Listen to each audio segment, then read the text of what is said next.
Chechenlarning üstünü tezletip berdigan o'smin chash surish go'rimiz haqiqiy o'sminning mahsuloti bo'lganligi uchun qo'rqmay ishlatinglar. Men maqtamay, o'zim ishlatib, ravurs bo'ladigan degandan sizlarga tavsiya qilyapman izdivalatda. Oldimizda sen bakab qoldi shu munosabat bilan men balla ba'zi odamlarga 10 necha ko'y, ba'zi odamlarga 20 necha ko'y chiqib emasmi? Undan ko'ra men bir bahani tanishib qo'ydim kirasi. 9 ko'y 9 mol tanishib etdim.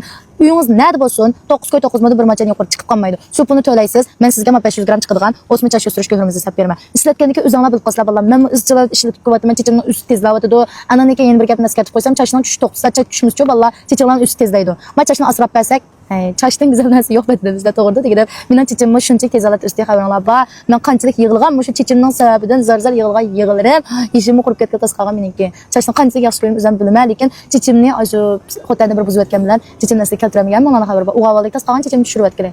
Nurg'un haqimni unda qo'qibdi, bunda qo'qibdi degan gaplarni anglagan. Kichiklardan cho'nglargacha yesanlarcha har qanday odam ishlasa bo'ladi. Ishil suvchi bekasan billar, chechinglar shu ketlan. 10-15 minut başda terisi ulaysa ulab qo'yib keyindan chechinglarni 1 soat 2 soat to'g'riz yutib, anani keyin chechinglar yuvasalar bo'ldi.